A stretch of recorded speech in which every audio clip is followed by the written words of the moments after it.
Hello friends, welcome to this video lesson. In this lesson we will be discussing different models and approaches of blended learning. Earlier we have discussed the very concept of blended learning, we have also discussed the scope of blended learning and the intensity of blending a course, that already we have discussed, and the further different models that we will be discussing and approaches that we will be discussing in this lesson. Before starting our discussion, let me to introduce myself. I, Dr. Niradhar De, Associate Professor, School of Education, Indira Gandhi National Open University. Welcome you all to this video lesson. Friends, let me to focus upon some of the learning outcomes of this video lesson. I am very much hopeful that after going through this video lesson and the part content which is given in your online course, that is Introduction to Online Learning in Higher Education, you will be able to conceptualize different models of blended learning, you will be able to explain different approaches of blended learning, and further you will be able to compare and contrast different models and approaches of blended learning.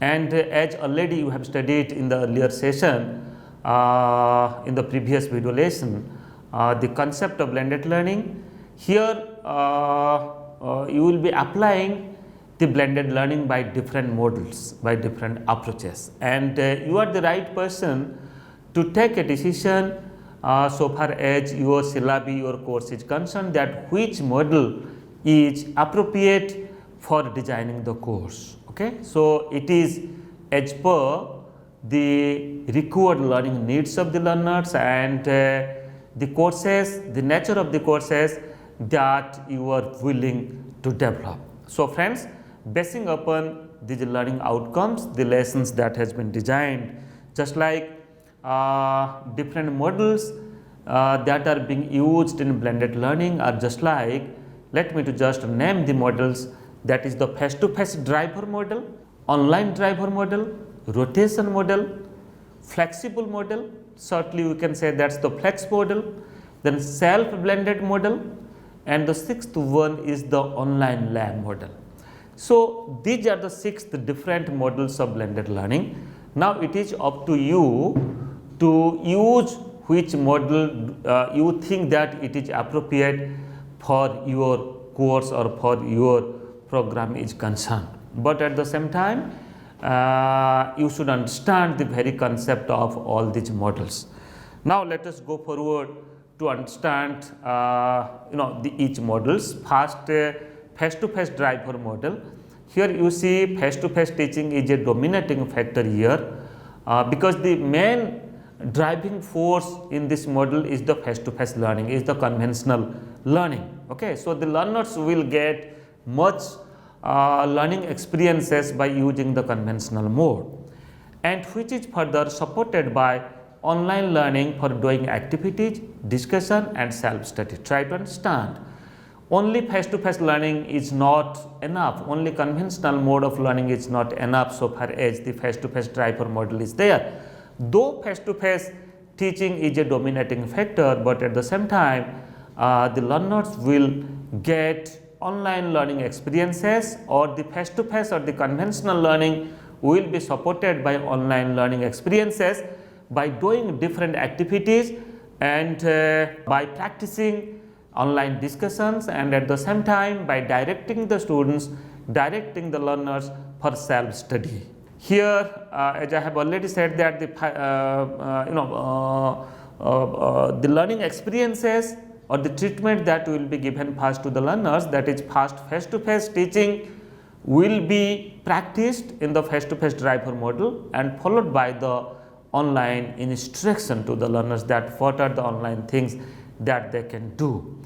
And this is also called as a type of hierarchical blending, because here we are blending the course, blending the program. The hierarchy is just like the dominating factor is the face-to-face, and further the subsidiaries or the other supported factors are to provide the online learning experiences to the learners. Now let us try to understand the second model, that's called as the online driver model. So here the main driving factor for designing the course so far as this model is concerned, that is the online. That means online teaching is a dominating factor here, and further that is supported by adequate face-to-face teaching for critical reflection and practical activities. Okay, so the learners will be engaged first to explore themselves and to understand the concept by using MOOC, by using the online learning resources, and further after getting the concept, after going through the online courses, going through the online concept, they will come forward to the classroom and they will engage in critical reflection, critical discussion, they will develop thinking, they will do the brainstorming, and a dedicated teacher will take the leadership for such type of discussion and practical activities in the classroom. So here also a blending is happening, but the dominating blending experience and the learning experiences that the learners will get, that is online. So that's why first online instruction will be given to the learners and followed by the face-to-face teaching. And this is also a type of hierarchical blending, because the in the hierarchy you will find that first prominence will be given to the online education system, online learning experiences, and the negligible or the other supported learning will be the face-to-face learning experiences to the learner. It is just the contrary, just the opposite of the face-to-face driver model. Further, to understand the other model of blended learning, the rotation model is also another model. So here try to understand what you have to do in a rotation model. Rotation model means you have to rotate, or the learners will rotate themselves. So how they will rotate themselves? So here course rotates between various modalities. So course will be designed, certain online activities will be there and certain face-to-face and conventional learning experiences will be there. So here a careful rotation will be done from online to offline, then from offline to online. Let first offline or the conventional instruction will be given to the learners, followed by certain online learning experiences, then again followed by certain offline learning experiences, then further online, then accordingly a careful rotation will be done. And this is called as a type of station rotation model. It means you can take the example of station means here the institution. So in institution the learners will get certain face-to-face or the conventional learning experiences, teaching learning experiences, and further they will be guided, they will be rotated to go a lab, to go library, to go a computer lab or other type of lab also to get, you can say, direct learning experiences. Okay, so that's why station rotation is also possible. So many a time you must have observed that even if in the face-to-face education system, in the school, in the higher education system, you will find that in your timetable with the classes, you will find many sessions are there that directs you to go to the lab, go to the library to get more learning experiences. Okay, so that is also, you can say, a station rotation model. That means first class will be taken in the classroom, face-to-face classroom, and further the students will move to the lab, or the students will move to the workplace, or the students will move to the field, the students will move to the you can say a practical situation, and they will do certain demonstration, they will do certain hands-on practices for the development of their skill.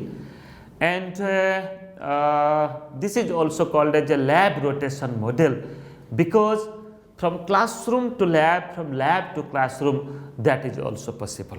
And here a customized individual rotation model can also be done, that the individual will decide that what rotation the learners will take first. So the learners can customize it. Okay, so a systematic customization can be done, and individualized customization can also possible in the rotation model so far as blended learning is concerned. And further, now let me to focus upon the flexible model, that's called as the flex model. So here optimum flexibilities are given, just like same course offered in multiple modes, just like The same course will be developed by using the offline mode. That's the conventional courses where direct teaching learning process will be conducted, and the same course will also be developed by using the online learning system. Okay, the MOOC will be developed, the massive open online courses will be developed. So here flexibility will be given to the students to opt any of the modalities to pursue the course. The learners, here there is a careful blending. The same course the learners can pursue by using offline mode, that is the conventional mode, and the same course the learners can pursue by using the online learning system, the online mode. Okay, so that flexibility will given to the learners. Then further the course material will remain same, as the same course has been developed by using different mode, and further transaction mode and methodologies will different. You see, in online education system, the learners will get certain learning experiences so far as different quadrant of learning, online learning is concerned. It may be e-text, it may be OER, it may be other type of learning materials, it may be e-content, it may be a video lesson, okay, it may be a type of discussion, online discussion forum. Okay, when the learners will ask their question and they may clarify their doubts. And in offline education system, you will find that everything that happens face to face. Okay, the learners directly they can ask questions to the students, and instantly they can solve their difficulties, their problem. So that's why the transactional mode and methodologies are different so far as the flexi model of learning is concerned, model of blended learning is concerned, because the modes and modalities in online education is somehow different in offline education system. Then the next model that are being used in blended learning, that's called as the self-blended model. So what is self-blended model? That means here the learners can blend themselves for their own learning, just like basic graduated knowledge received through face-to-face learning system. Here you see that this is a type of program. So the graduated knowledge or the basic knowledge, the very conceptual background, the very understanding, the conceptual framework, or you can say the basic principles of the course, the learners may get from the face-to-face classroom situation, and further online and other resources are used for getting advanced and skill oriented learning. So what they can do with the basic knowledge which they have received face to face, further they can engage themselves by using different online sources for getting more learning experiences. Here the learners take decision for their own blending of the course component, that how they will blend it and how much blending they will do. Okay, so what knowledge they will get from the classroom, direct classroom, and what knowledge and information, what experiences they will gain by using different online learning resources. Further, it is useful for acquiring advanced skill and competencies so far as the self-blended mode learning is concerned. When the learners are adult, so far as the higher education system are concerned, after being graduated, so the learners, so far as their own need is concerned, own interest is concerned, own skill and competency is concerned, for entering in a job field, for entering in a particular profession, particular vocation, they can pursue certain self-blended model, that what are the different things they can do it offline and what are the different things they can do it offline. And the next model, that's called as the online lab model. So what is this? What is the concept of this online lab model? So here online learning engagement for the theoretical courses, that means the learners will get the very concept, theories, the laws, the theoretical construct by using the online learning platform, and further after getting the theoretical understanding about certain courses, they can use the nearby physical lab for practical and experiment. So what they will do after getting the basic understanding by using different online resources, they can visit the nearby area to do certain practical activities, to do certain you can say face-to-face activities, to do certain you can say for developing certain manual skills, certain hands-on activities, so that they will acquire certain skills and competencies. The graduated skills further they will be using for pursuing a vocation. Then here that can be done with proper supervision by the mentors or the experts. So when the learners will go to the physical lab, so definitely they will be doing the things with the supervision of a mentor, of an expert. Further, it is useful in all types of programs. It may be a liberal program or it may be a professional program. So that's why, so far as the online lab model is concerned, this can be possible in liberal courses, and this can be possible in the technical and vocational courses.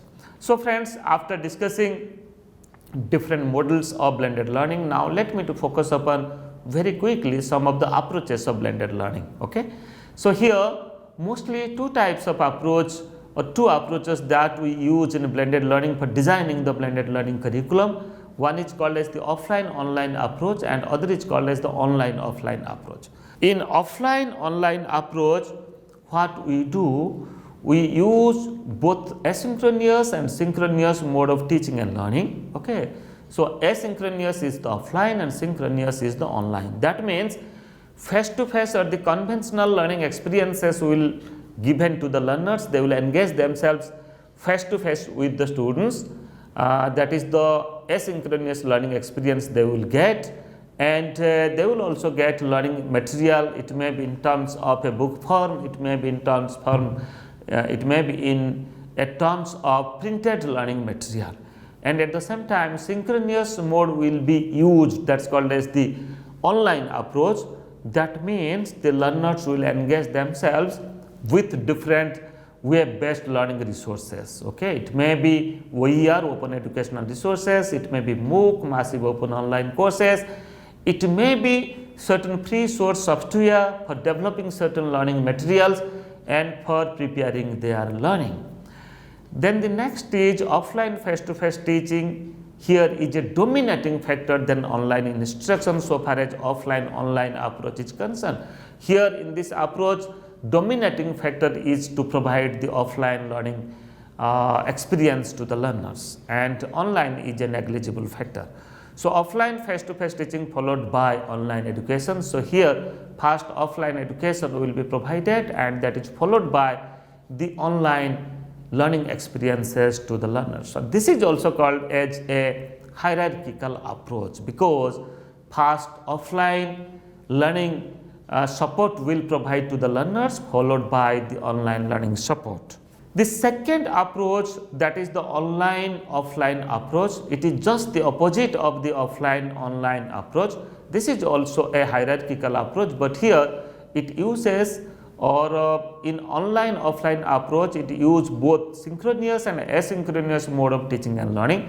When we provide or when we design our course by using the online approach, that means that is synchronous in nature, the learners will get the real time learning experiences in a discussion forum, or when they will chat with the teachers, and when they will engage themselves in two-way audio and video teleconferencing, two-way audio and video conferencing. So that means in real time they will engage with a live discussion with their teachers. It's mostly in the discussion forum of online education, and they will also engage themselves in different asynchronous learning experiences, just like it may be emailing, it may be going through the e-text, the printed material, and at the same time doing with different tests, you can say. And for the online education is a dominating factor than offline learning. Here most of the things will be done online, and very minimum or negligible things will be done by using the offline mode. Online teaching followed by offline means first online teaching will be provided, and further that will be facilitated with the providing certain offline learning experiences to the learner. This is also a type of hierarchical approach, as first offline learning experiences will be provided to the learners, followed by the online learning followed by the offline learning experiences to the learners. So friends, in this lesson we discussed different models of blended learning. We discussed the offline online model, or we can say the online driver model, the offline driver model, the flexible model, the self rotation model, and we also discussed the approaches of blended learning, that is the offline online approach of blended learning and online offline approaches of blended learning. I think you must have understood in our earlier lesson the very concept and scope of blended learning, the intensity of blending a curriculum, and at the same time in this lesson you must have studied, you must have understood different model and which model that you can use for developing, for designing your blended curriculum. Thank you.